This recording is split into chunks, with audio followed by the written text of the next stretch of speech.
traders, to our post-week market review. So jumping straight into things here, as you remember from the open of the Sunday night when market opened, we saw bearish momentum. We saw a huge bearish candlestick open up. However, we then saw buyers start to take control of the market,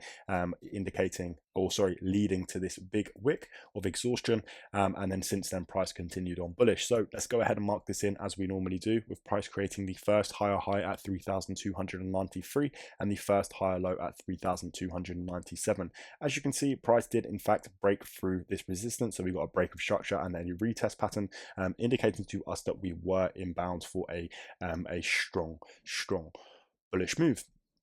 As you can see, price ended up continuing on bullish after testing this previous resistance as a support, and it came to our next main pivotal point that we spoke about in our last post-week market review. If you remember this level of 3,313, we spoke about this level being a key point for gold. If we did see price test this level as a resistance, the most likely thing that we would have seen is a bearish flip and price continue bearish on that higher time frame.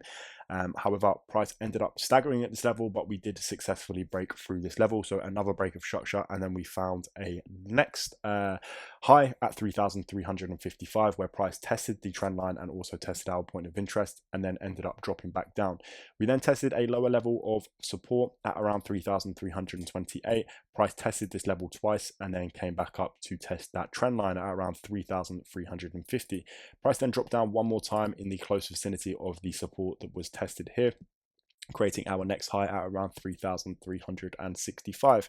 Price then came back down, tested previous resistance of this consolidation block that we established on the lower time frames in our last midweek technical analysis, and then price ended up coming back up to test this same high again. So we sort of got a double top, and then we saw a considerable bearish move. The reason for this bearish move, or the main reason for this bearish move, was the NFP, the non-farm payroll news event, that injected a lot of volatility and volume, as it normally does each time it takes place. So why did this happen? So the news ended up positively affecting the dollar, which then in turn negatively affected gold's price. So that's the reason you are seeing a bearish move here on gold. As you can see, the market did try to correct itself with some low time frame consolidation, and then right into sort of late Asian session, we saw some bullish momentum, carrying price up again to our next point of interest at 3,343, give or take, and also testing at that trend line level, which is really interesting. And then price ended up dropping off, and then the volatility slowed down throughout the day, and we didn't see any considerable moves on the Friday, and then price stopped. So what does that look like going into next week? We're going to go ahead and go to our minute 15 and have a closer look. So as you can see, we are sort of in a consolidating area with a sort of common top side resistance at around this level, and a common bottom side support, so these levels here. If I go ahead and mark this in, so this is what we're sort of basing this consolidation off.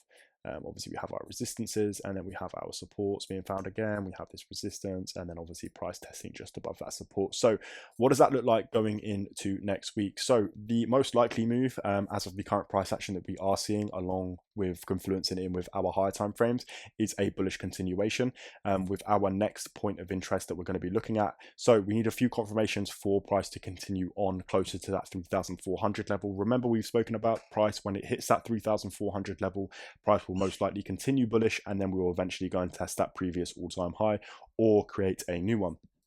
However, the first confirmation that we're going to be looking for is our trend line to be broken, which will be at around the level of 3,340, which is actually the same sort of place as this resistance that I've just marked in here, and obviously previous support. Once that trend line's broken, and once that level of 3,340 is broken, we're then going to be looking for price to come up to around 3,355, and then eventually break through these highs. If we see these highs broken at around 3,365, our next point of interest that we're going to be anticipating for price to go to is either this level here at 3,375, or if price continues on further, is up to this level just before that 3,400 level at 3,395. However, there is definitely going to be a bearish opportunity here, and what that would look like is perhaps price comes back up to test the same sort of place that we saw resistance found here at around 3,340, and then price just sort of drops back through and then goes ahead and tests that main pivotal point at around 3,313. So that's going to be pretty much it for our post-week market review. I hope you've all enjoyed it. It's pretty simple going into next week. We are in a higher time frame consolidating fashion. If I go to my hour 4, it might look a little bit noisy, but you can see that we did see a considerable or a significant bullish move beginning the week, and then prices just sort of created a flag pattern, with price then consolidating and sort of building up enough momentum to then decide whether it wants to go a bearish move on the higher time frames. For example, hour 4 will look something like this.